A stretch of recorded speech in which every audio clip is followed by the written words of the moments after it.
morning today, class 8s. Today we are going to start off with another chapter from Impressions, naming Leisure. Now, Leisure is a poem written by William Davies. Now, this poem, most of you have already stated that you've already done in your previous classes, but then we shall look at this poem from a different perspective. Now, before we get to discuss more about the poem and everything else, let us look at who William Davies is, something about the author. Now, William Davies is dates for 1871 to 1940. He was known as the poet of the tramps, alright, the poet of the people. Primarily because he was a traveler, a peddler and a street singer. Later on in his life, he lived as a recluse. A recluse is a person who lives in a solitary atmosphere. But other than that, his poems are very beautiful to listen to read, and just because of the fact that he always portrays the truth and simplicity of life through his poems. And talking about his works, I can only mention two most important or the notable works that he has written, that them being The Soul's Destroyer and Other Poems and Nature Poems. Now, Leisure is a part of these works. Now let us move on to discuss more about the poem Leisure. Now basically, what do we mean by leisure? I know the definition that is given in your books or the dictionary is to enjoy in one's free time, the free time that you get, the time that you get for rest, other than after you finish off with your school work or office work or any other work for that matter, any duties. So keeping aside that, the time that you get for yourself, the free time, is to enjoy. Now one is supposed to decide how to enjoy their time, how to use that time. Now, accordingly, what we can understand, according to many such definitions, leisure also means how are you able to educate yourself using that free time. Doing things that you like, that you enjoy, but at the same time, nurturing few skills that might be essential for you. Not only essential for you, not only for your work, but for your entire personality, for your being. How will you refresh yourself will be determined how are you going to use your leisure time. Okay, now the poem, if we talk about the poem, poem Leisure, it is very closely linked with one of the poems that you have might have done in class 6. I really hope you have done it. So that is Slow Dance, and which also had the same kind of theme going about it, which talked about to enjoy life as much as possible, enjoy the beauties of nature as much as possible, and not hurry about. But there is a slight difference, because Slow Dance always talked about the fact that if we hurry or if we worry too much, we will lose the time and our life will end. So we need to understand the simple beauties, the simple things in nature that occur in order to make our lives more meaningful. So this poem also deals with that, but the poet has a slighter different view of life. Now let us look at the central idea of the poem. Now obviously it talks about the requisites of a meaningful life. I told you even Slow Dance was about the purpose. Life needs to have a purpose. Here as well, what is meaningful in life, we are going to think about that. And the poet talks about the fact that the meaningful life is like a child's life, It sounds very oxymoronic, because a child's life, he doesn't understand those meanings, right? The intricacies, the deep things, the deeper truths in life. But then also, if we try to live our life like a child, we get to understand the simple things. Like, I remember there was a quote which said, broken pencils are better than broken hearts. So that was much better. Living a life like that, away from the truths or something like that will give you a lot of meaning, a lot more meaning, will help you to get away from the anxieties of life. So it also talks about the availability of time, how one should try to find some time, try to make some time in order to enjoy the various delights or relish the delights of life that nature already bestows on the people. So the pleasures of life, the delights of life that are talked about can range from ordinary pleasures to the higher, highest form in the nature, the beauties, the highest form of beauty in nature, beauty of nature. Okay, but the fact is that we cannot have these pleasures. Why? He talks about also the fact that we deprive ourselves of this diversity when we worry too much, when we hurry through our day. And this is like a lamentation for the poet. The poet is very sad, he's sorrowful, because anxiety-driven life is nothing but a poor life. It is not, we need to enrich ourselves with the good things that life always gives us. Alright, now one should never deprive one of the diversities that we can achieve in life. If we hurry and worry and always have pain and anxiety, keep our focus on these things, what will happen? We will have a poor life. We won't be happy enough, or we won't be contented. That is what the poet wants to tell us. Now, what is the purpose of the poem? It also can mean the context of the poem. Now this poem is a simple protest. Alright, the poet is speaking up against the baseless commitments that we make, okay, regarding all the worldly affairs. We make a commitment that we have to take on all the things of the world, the work of the world, the worldly affairs 24/7. That is what the poet is protesting against. Alright, one should never work around the clock. That is what the poet wants to tell us. If we spend our life, most of our life, most of the time that we get, if we waste it in haste or hurry, we will have nothing but sorrows in our life. Now you should look at this, look at the fact, look at this idea, children, that he definitely talks about the truth of the statement. There is a lot of truth in his statement. And what is it?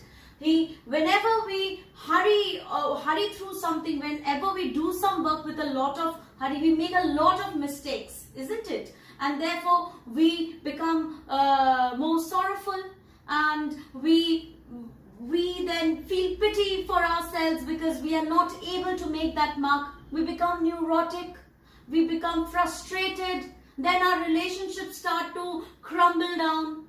We start behaving badly with the others around us. People who try to care for us, we don't give them proper time. We don't give them the proper attention. We don't build relationships. We continuously lose out on all the time or the memories that we can make with our loved ones, right? And also with nature. So now if that keeps on happening, our lives will be anxiety driven and we'll be poor. No matter how much money we have or how much wealth or luxury we live in, it cannot buy happiness. It cannot buy that contentment or satisfaction. This is what the poet wants his readers to understand and follow. Alright, now after this we are going to look at the poem. Okay. So here we are supposed to start off with discussing the stanzas or the lines of the poem, or obviously the entire poem in general. Now the poem Leisure, it consists of 14 lines, that we all know, right?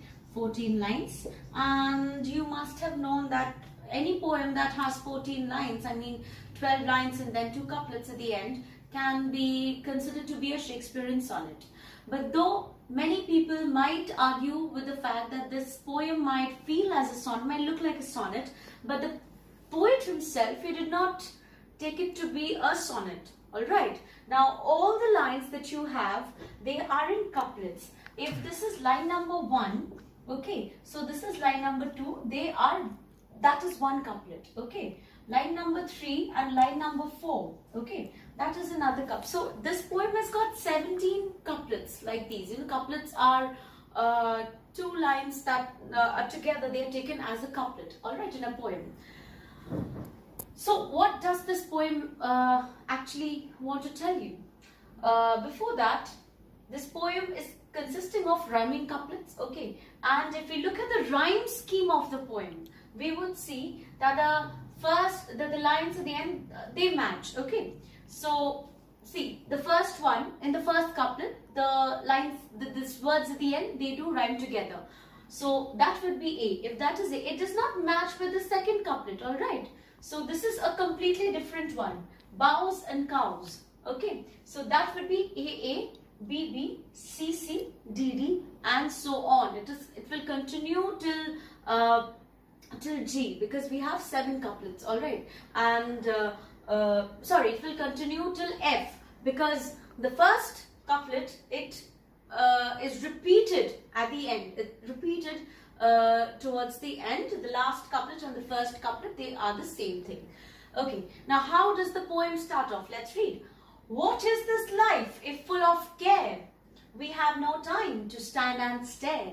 Now the language you see, this is the first couplet. The language is very, very simple. Alright, it's direct and it's simple. It is as if the poet is in a conversation with the society, the people of society. Obviously, I told you he laments regarding the fact that we have so less time in order to spend, alright, in order to spend time in leisure. We're always hurrying, we're always busy, we're trying to prove something, we're trying to do something always. That is why he feels sorrowful regarding the fact. Therefore, he says, sarcastically probably, that this life is so full of care, like people, they care about so many other unimportant things, alright, that they forget to care about the trivial things in life. That is what the poet tells us, that there are trivial things in life, there are simple things in life that might look they are not meaning, but they carry a lot of profundity. They can be profound. They can be profound truths. Okay, so what is this life if full of care? We have no time to stand and stare. So this life is so full of other things. It is so filled up with other things, thinking about other things, that we don't even have time to stand and stare. These lines, they mean as if the poet is saying it in such a tone. Alright, obviously he's in a very serious tone, the mood is very serious, in such a tone as if he has been rebuked by somebody just because he had stopped and stared at something. People might take this act to be a complete waste of time, but to the poet it is not. He says this is what gives meaning to his life. Stopping and staring at something beautiful that nature has bestowed on him, that nature is giving him an opportunity to look at. Okay, so that is what we mean by the first lines. Now, if you look very carefully out here, the figures of speech in these lines, the first one is a repetition. What is this life if full of care? The entire line is a repetition because this is repeated at the end as well. The last couplet, the 7th couplet, is also same as the first one. Okay, so therefore it is a repetition. And the second one, if you see, there we have an alliteration, stand and stare. Okay, so you have the consonant sound repeating. That is what we do in alliteration. That is what we identify in alliteration. So this is an alliteration. Okay, so that is it. So that is what we saw. The lines 1 and 2, they consist of the first couplet. Alright, I'll just write them down like this. Okay, that is the first couplet. Today we are only going to discuss 2 couplets. Okay, and then as time progresses, we're going to move accordingly. So these 2 couplets, they talk about the profundity of life. Okay, how the trivial things can give you a profound message, okay, in life. So he doesn't like, he even through his sarcastic tone, we can understand that the poet actually he criticizes those people, the people of the society who think life becomes very poor. Life is cannot be tolerated. These kind of people, that they cannot be tolerated if they waste their time just by stopping and staring at something.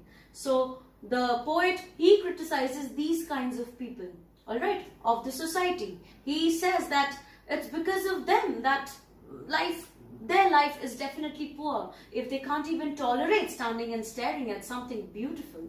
So that is what your first couplet tells you. Now we move on to the second couplet, which consists of the third and the fourth lines. No time to stand beneath the boughs and stare as long as sheep or cows.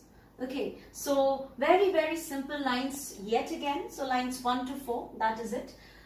People nowadays, they don't have the time to stand beneath the trees. If they are in a hurry, they have to do something, they just rush and they forget. We have forgotten, we have actually forgotten. We want to sit in an air-conditioned room. We want the fan overhead. We want, whenever we feel hot, we want to dive into the swimming pool, or maybe we want a cold drink from the refrigerator or something like that. But in the olden days, in those times, I mean, even in these, if nowadays, we don't have much trees, you know. They are being cut in order to create a concrete jungle in the urban areas. A jungle of houses, a jungle of buildings.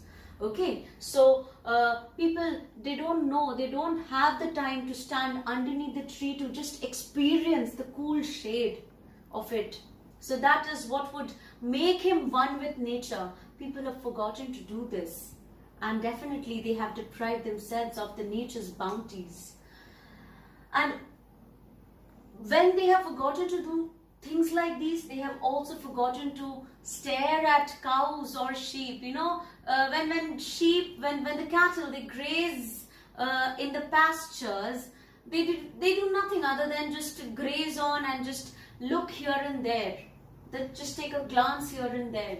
They seem to be happier, isn't it? If you get busy throughout the day, you will have worry because you will have so many things on your head, so many things on your mind, because you have to just jump from one work to the other without giving yourself that time. Think about the times that you have to spend in between your classes. You just have to eat somehow, you have to go use the washroom somehow, the restroom somehow, and then come again back to it.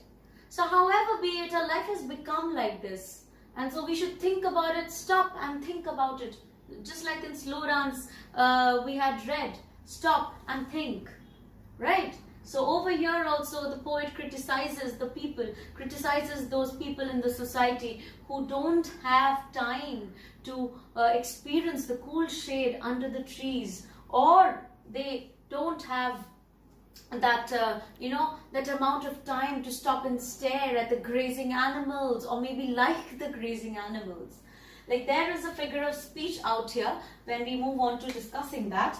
Here, beneath the boughs, that is also an alliteration. Okay, so because beneath and boughs, they have the same consonant sound. Other than that, we have stare and stare as long as sheep or cows. That is an imagery. Obviously, when I read out these lines, you have a vision appearing in front of you, right? A visual treat happening in front of you. So that is your imagery. An imagery is a figure of speech that appeals to the reader with the help of the five senses. And over here, the sense that appeals us, one of the five senses that appeal us right now, okay, that is appealing to us right now, is the sense of sight. All right, so that is a visual imagery. And obviously, as long as has been used here, so this is a simile. Okay, so people nowadays, they don't stand and stare as the sheep and the cows they do. All right. Now, you would see there is another figure of speech that is over here in the second couplet, which is also in association with the first couplet, and that is a contrast. What is a contrast? When two ideas are presented, when they are contrasting with each other, and if they are present in the successive lines, or maybe in the next stanza, that is where we have a contrast. Now over here, the poet says that we have no time to stand and stare, yet he says, and stare as long as sheep or cows. Now this is definitely an opposite, a contrast. One where he is saying that there is no time, and then he's saying staring as sheep and the cows. So there we have a contrast out here.